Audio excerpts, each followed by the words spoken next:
병우님 안녕하세요. 안녕하세요. 네, 이 영상을 촬영하고 있는 오늘 날짜는 3월 11일 금요일입니다. 네. 이틀 전에 아주 대형 국가적 이벤트가 하나 있었죠. 20대 대선이 있었습니다. 네, 그래서 대선 결과 이제 윤석열 후보가 당선자로 선출이 되셨는데요. 네. 왜 갑자기 대선 얘기를 꺼내느냐? 이번 대선 과정을 쭉 지켜보면서 뭐 여론의 변화나 이런 걸 봤을 때 네. 개인적으로 좀 우려가 되는 부분이 있었어요. 그리고 그 우려되는 내용이 저희가 소개해드렸던 책 분열의 시대 어떻게 극복할 것인가에 네. 또 나왔던 내용이라서 네. 오늘 한번 그 내용에 관해서 책을 통해서 한번 설명을 해드리려고 자리를 한번 마련해 봤습니다. 네. 이 책의 저자분이 피터 T. 콜먼이라는 분이에요. 이분이 미국 컬럼비아 대학교에서 이제 교수로 재직하시면서 오랫동안 갈등과 분열에 관하여 연구해 오신 분인데 네. 이분이 이제 분열의 시대라는 책을 쓴 이유가 지금 미국이 엄청난 정치적 양극화를 겪고 있거든요. 근데 그 우리나라도 그렇지 않나요? 그쵸. 우리나라도 갈등이 되게 심하다고 이야기를 하잖아요. 네. 저번 영상에서도 한번 말씀을 드렸는데 미국과 영국에서 이제 진행한 설문조사 네. 결과 미국도 굉장히 심한 정치적 갈등을 겪고 있는데 네. 그것보다 더 심한 갈등을 겪고 있는 나라가 어디냐? 그게 바로 우리나라였다. 네. 그래가지고 이번 대선 결과에서도 네. 그 갈등 상황이 또 보이더라고요. 네. 사실 이제 선거가 끝나고 나면 다양한 곳에서 이제 사람들의 반응을 볼 수 있잖아요. 뭐 맞아요. SNS에서도 볼 수 있고, 아니면 뭐 기사 댓글에서도 볼 수 있고, 뭐 인터넷 커뮤니티 같은 데서도 볼 수 있고요. 네. 이게 제가 인터넷 커뮤니티를 되게 즐겨봐요. 네. 근데 또 이제 좀 공교롭게도 제가 즐겨 찾는 사이트들이 딱 이렇게 갈렸더라고요. 네. 예, 보통 이제 한쪽 성향만 나올 줄 알았는데 내가 내 성향도 있으니까 그 성향과 네. 맞을 줄 알았는데 또 이렇게 딱 갈려가지고 네. 양쪽의 성향을 제가 다 볼 수 있었거든요. 그래서 이재명 후보를 지지했던 커뮤니티도 있었고 윤석열 당선자분을 지지했던 커뮤니티도 있었는데 이렇게 갈린 곳을 양쪽을 다 보게 되니까 네. 아니 좀 재밌는 양상들이 또 보이더라고요. 서로 지지하는 후보가 다르니까 아무래도 윤석열 후보가 당선됐으니까 더 환호하고 이재명 후보 쪽은 예, 뭔가 좀 네. 침울해하거나 네. 그럴 것 같은데 재밌게도 제가 보기에는 양쪽 다 결과가 좀 불만족스러운 것 같아요.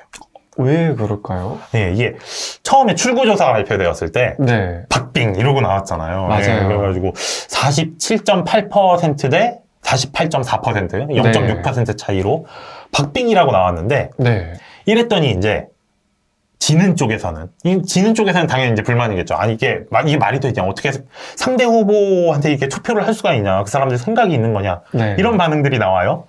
그런데 또 반대쪽도 비슷한 게 아니 어떻게 박빙이 나올 수 있냐? 네. 그 상대 후보 뽑은 사람들 이게 생각이 있는 거냐? 또 이런 식으로 반응이 나온 거 보면서 네. 이 양쪽 다 이 현 상황이 이제 만족스럽지가 않구나, 불만이 있구나 이런 걸 이제 좀 볼 수 있었어요. 네. 이게 좀 씁쓸하면서도 웃기네요. 네, 좀 웃기더라고요, 네. 개인적으로. 근데 이게 사실 이런 경향이 선거 이전에도 저는 보였다고 생각을 해요. 뭐냐면은 네. 이런 식으로 말씀하시는 분들이 많았어요. 상대편 후보가 당선되면 나라 망한다. 네, 이런 식으로 말씀하시는 분들도 있었고, 네. 더 나가서 이제 상대편 후보 지지하는 사람들, 이 사람들 생각이 없는 사람들이다. 아니면은 뭐 정신이 나간 것 같다. 이렇게까지 네. 표현하시는 분들 많았거든요. 이런 표현들 진짜 어렵지 않게 볼 수 있었거든요. 맞아요.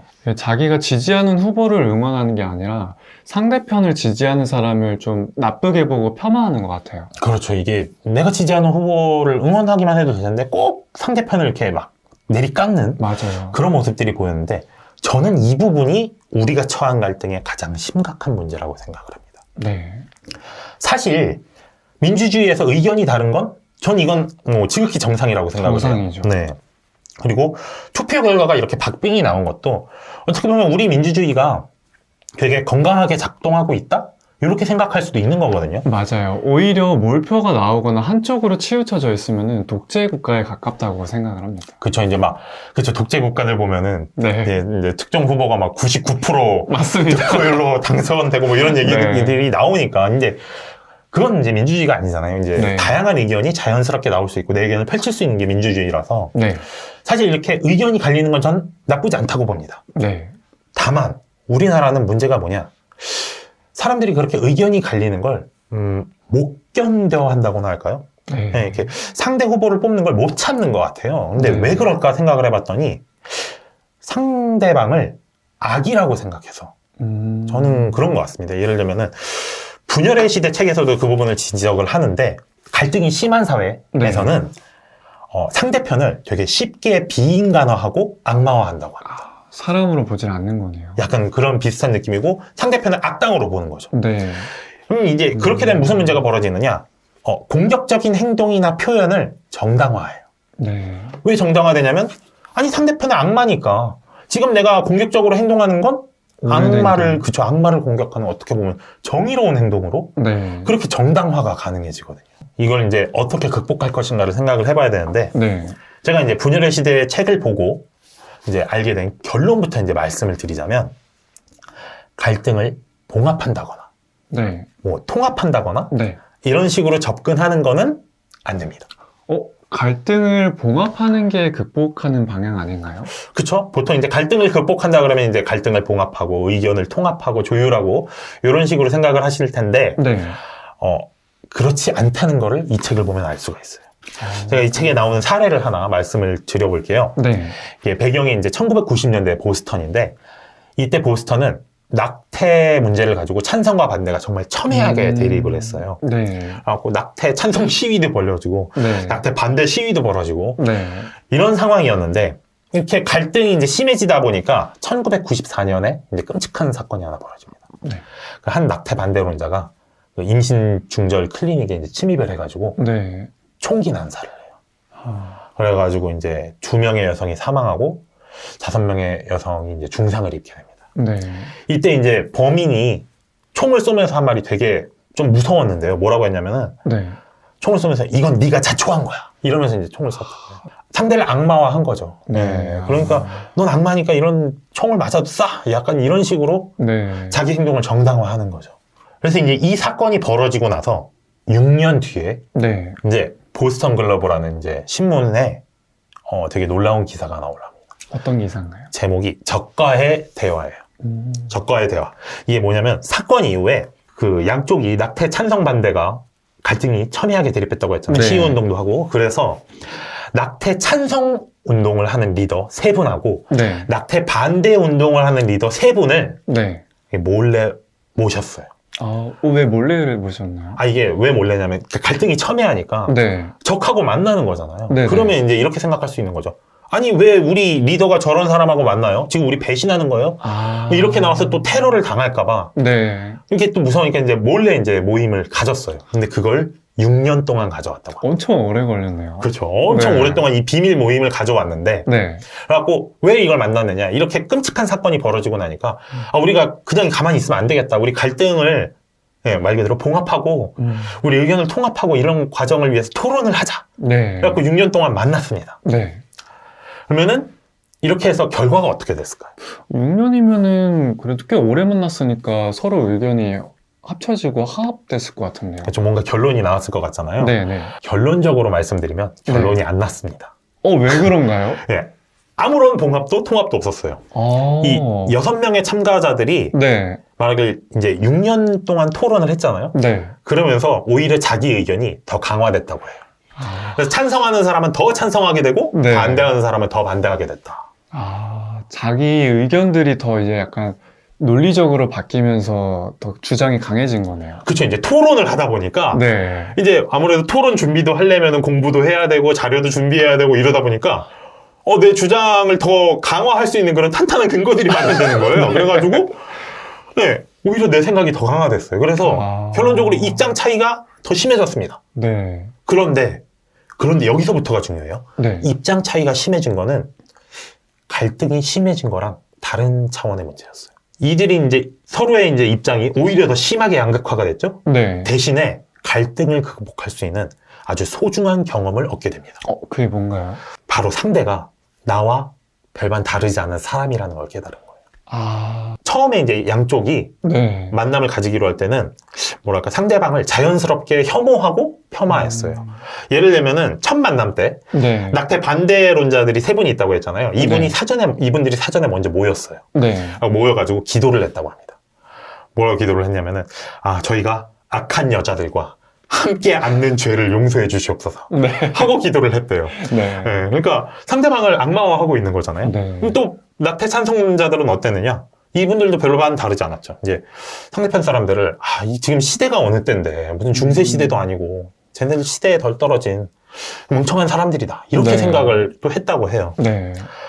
그런데 6년 동안 만나고 나니까 이제 만나고 나니까 이 사람 그렇게 멍청한 사람이 아니네. 뭐 이렇게 반대 의견을 해도 나름의 탄탄한 근거고 있고 뭐 생각하는 게 그렇게 꽉 막힌 사람은 아닌데? 라는 걸 또 알게 되고 네. 이제 또 낙태 반대론자들은 찬성론자를 볼 때도 이 사람이 악마는 아니네. 되게 착한 사람이고 주변 사람들을 잘 돕는 사람인데? 이런 것들을 이제 알게 되는 거예요. 저마다 합리적인 생각을 하고 있다는 거를 깨닫게 된 거네요. 그렇죠. 네. 예. 그래가지고 모임이 이제 6년의 모임을 끝 마치고 이제 기사를 발표했잖아요. 네. 그러고 나서도 네. 지금까지도 약 한 25년 동안 네. 아직까지도 모임을 계속 이어오고 있다고 합니다. 그러니까 그 6명이 이제 친구가 된 거예요. 그러니까 그 낙태 문제에 관해서는 정말 첨예하게 의견이 대립되는 사이이지만 네. 그 외의 부분에서는 뭔가 갈등이 첨예하기보다는 오히려 친한 사이가 된 거죠. 예. 이게 이제 이 사람들 사이에서만 영향을 끼친 게 아니에요.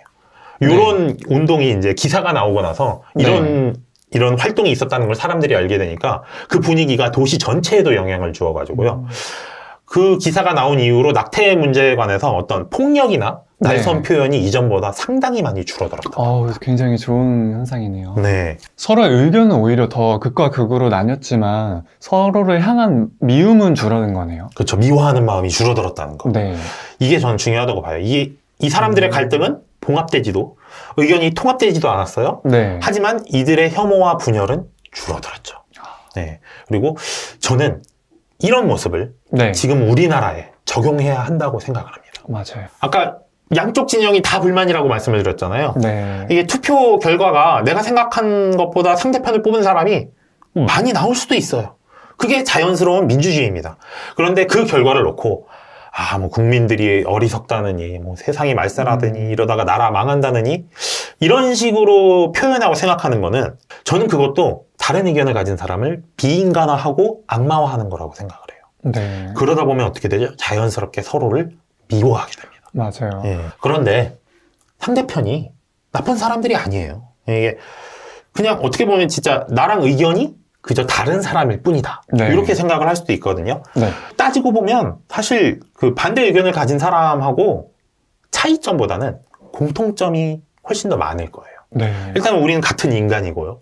그리고 같은 나라에 살고 있고 같은 문화와 언어를 공유하고 있잖아요. 맞아요. 그러면은 훨씬 더 공통점이 많을 거거든요. 네.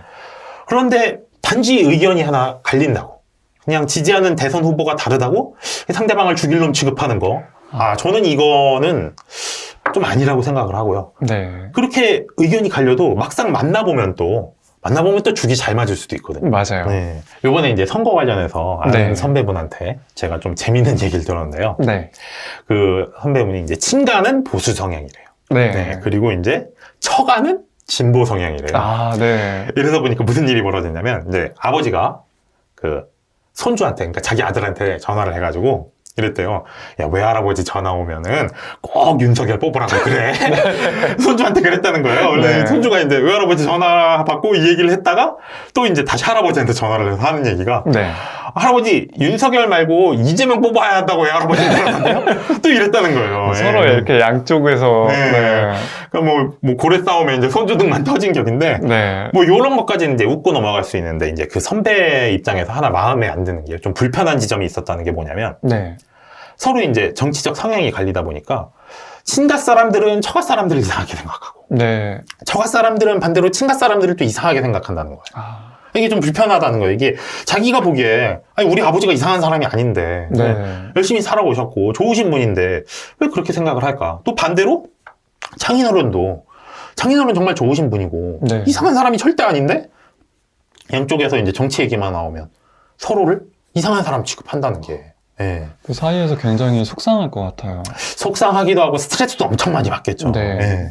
근데 아까도 말씀드렸다시피 그 양쪽 집안이 그냥 정치 성향만 다른 것 뿐이에요. 사실 따지고 보면 차이점보다 공통점이 더 많을 거라고 저는 네. 생각을 합니다. 그러니까 그저 의견이 다를 뿐입니다. 의견이 다르다고 나쁜 사람이거나 이상한 사람이 되지 않는다는 거. 우리가 이거를 깨달아야 할 필요가 있다고 생각을 해요. 맞습니다. 저는 이제 이 분열의 시대에서 아까 말씀드린 그 보스턴 이야기를 보면서 인터넷에 떠돌던 뭐 우스갯소리, 네. 혹자는 이제 명언이라고 말하는 게 하나 떠올랐는데 이거였습니다. 우리 서로의 의견을 존중하도록 하자. 물론 내가 맞고 네가 틀리지만 네, 이런 얘기가 있어요. 네. 근데 저는 이게 진짜 명언이라고 생각을 하는 게 어쩌면 이런 태도가 지금의 갈등 상황에서 초래된 그 공격성을 줄이는데 도움이 되지 않을까 생각을 하거든요. 네. 이렇게 어떻게 보면 우리나라가 갈등이 지금 뭐 여러 갈등이 있잖아요. 뭐 네. 남녀 갈등만 있는 게 아니라 세대 갈등도 있죠. 지역 갈등도 여전히 남녀화져 있죠. 빈부 갈등도 있죠. 계층 갈등도 있죠. 이렇게 갈등이 여러 가지가 있는데 네. 이런 갈등들은 어쩌면 영원히 봉합이 안 될 수도 있어요. 의견 차이는 계속 남는 거죠. 그리고 이런 의견 차이는 이번 선거에서도 저는 여실히 보여졌다고 이렇게 생각을 합니다. 맞아요. 뭐 한번 지역적으로 한번 살펴보면은 네. 대구 경북에서 전통적인 이제 보수 강세 지역이죠. 여기서는 윤석열 후보가 70%가 넘는 득표율을 보였어요. 네. 그리고 반대로 이제 광주 전남 전통적인 또 진보 강세 지역이죠. 네. 여기서는 이재명 후보가 80%가 넘는 득표율을 또 보여줬거든요. 네. 그런데 여기서 질문을 하나 좀 드려봐 볼게요. 지역 간 차이가 이렇게 벌어졌잖아요. 근데 네. 요즘 사람들이 말하길 지역 갈등보다 요즘은 남녀 갈등이 더 심하다. 맞아요. 이렇게 말씀을 하는 분들이 많은데 그럼 특히 이제 남녀 갈등이 심한 20대. 네. 20대에서는 그럼 성별에 따른 득표 차이가 지역 간 차이보다 더 났을까요? 덜 났을까요? 아무래도 요새 남녀 갈등이 워낙 이슈다 보니까 더 지역 갈등보다 남녀 갈등이 더 심했을 것 같아요. 그렇죠. 그래서 득표 차이가 더 벌어졌을 것 같은 네. 그런 생각을 할 수 있는 게 실제로 여론조사 결과를 보잖아요. 네. 이제 지역 갈등은 그렇게 심각한 문제가 아니라고 결과가 나와요. 네. 네. 순위로 따져봐도 이제 다른 뭐 빈부 갈등, 이념 갈등, 뭐 남녀 갈등에 비해서 상당히 순위가 낮은 어떻게 보면 하위권 갈등이 이제 지역 갈등이 됐거든요. 네. 그에 반해서 이제 20대의 남녀 갈등은 확실히 크다고 나옵니다. 네. 20대는 다른 갈등보다 남녀 갈등이 차지하는 비율이 엄청 커요. 네. 이렇게 됐을 때 그럼 득표수는 얼마나 차이가 났을까? 네. 제가 이거 한번 찾아봤는데 일단 세대별 득표는 따로 집계를 하지 않아요. 그래가지고 출구조사 자료를 살펴봤거든요. 이번에 출구조사 결과 잘 맞췄잖아요. 네. 거의 그래서- 정확하게 맞췄죠. 맞아요. 그래서 네. 출구조사 자료를 살펴봤는데 네. 확실히 20대 남성은 윤석열 당선인을 더 많이 뽑았고요. 네. 20대 여성은 이재명 후보를 더 많이 뽑았습니다. 그런데 그 차이가 지역 간의 차이만큼 크지가 않았어요. 아까 지역 간의 차이를 보면은 네. 대구 경북에서는 70% 네. 이렇게까지 올라갔고 광주 전남에서는 80%까지 올라가고 그랬잖아요. 네. 네. 그 출구조사 결과를 보면은 20대 남성이 윤석열 후보를 뽑은 게 58.7%, 그다음에 20대 여성이 이재명 후보를 뽑은 게 58%였어요. 그러니까 득표가 올리긴 했지만 60%를 넘을 정도는 아니었다. 오히려 지역 간의 그 투표 차가 더 심하네요. 그렇죠. 근데 여기서 이제 우리가 중요하게 생각해 봐야 될 게 이거예요. 네. 지역 간의 표 차이는 여전히 심해요. 네. 네. 여전히 심한데 그렇다고 지역 갈등이 예전만큼 심하냐? 그건 아니라는 거죠. 저는 그게 되게 중요한 지점이라고 보는데 지역 간 표차는 여전히 큰 차이로 벌어져 있어요. 네. 이거는 의견 차이가 더 양극화되어 있다는 말이죠. 네. 하지만 갈등은 어쩌죠? 우리는 지역 갈등이 예전만큼 심하지 않다고 생각을 합니다. 맞습니다. 예. 그러면은 이거를 지금 심각한 갈등이라고 생각하는 남녀 갈등, 세대 갈등에도 적용할 수 있지 않을까요? 예. 의견 차이는 앞으로 더 벌어질 수도 있어요. 네. 어쩌면 투표 차이도 더 벌어질 수도 있어요. 하지만 득표 차이가 벌어지는 거랑 상관없이 사람들은 갈등 수준을 낮출 수 있다는 거. 그게 아까 그 보스턴 사례에서 우리가 네. 알 수 있는 내용이거든요. 네. 그래서 저는 투표 차이가 극명하게 난다거나 막 지금처럼 박빙이 돼서 막 전 국민이 절반으로 막 분열됐다. 이렇게 볼 필요도 없고 그렇게 될 필요도 없다고 생각을 해요. 네. 우리가 의견이 다를지언정 공격성을 줄이고 포용력을 높이면 네. 그러면 갈등은 완화할 수 있는 거거든요. 예. 솔직히 지금 상황은 제가 보기에 딱 이래요. 내가 맞고 네가 틀리니까 너 무릎을 꿇어라 막 이러고 있는 것 같거든요. 네. 이렇게 되게 공격적으로 나오다 보니까 갈등이 더 심각하게 느껴지고 되게 피로감도 오고 그런 상황인 것 같은데 맞아요. 우리 내가 맞고 네가 틀린 상황, 의견이 다른 상황은 이건 뭐 어쩔 수 없어요. 좁혀지지 않을 수 있어요. 하지만 그래도 우리 서로의 의견을 존중한다면 그리고 미워하지 않는다면 네. 저는 그게 이제 이 분열의 시대라는 책이 우리에게 전해주는 교훈이 아닐까 싶습니다. 네. 제가 마지막으로 책 전념에 나왔던 이야기를 하나 해드리려고 해요. 네. 그 정치 철학자 데니얼 앨런이라는 분이 해주신 말씀인데, 이분은 민주주의에서 정치적 싸움의 패자와 그가 한 희생이 매우 값지다고 이야기를 합니다. 왜 승자가 아니라 패자가 값지다고 이야기를 하지? 예, 그 이유가 네. 뭐냐면은 네. 패자는 패했잖아요. 그럼 이제 자기 뜻을 펼칠 수가 없잖아요. 당선이 안 네. 됐으니까. 그럼에도 여전히 게임에 남아있기 때문입니다. 아. 예. 그러니까 내가 원하는 대로 되지 않았어도 깽판 치고 나가는 게 아니라 여전히 사회에 참여하고 지금의 이 민주주의 시스템에 여전히 남아서. 경기 안에서 계속 참여해서 그렇죠. 활동을 하는 거네요. 그렇습니다. 그렇기 때문에 패자가 매우 값어치가 있다. 네. 이렇게 얘기를 하는 거거든요.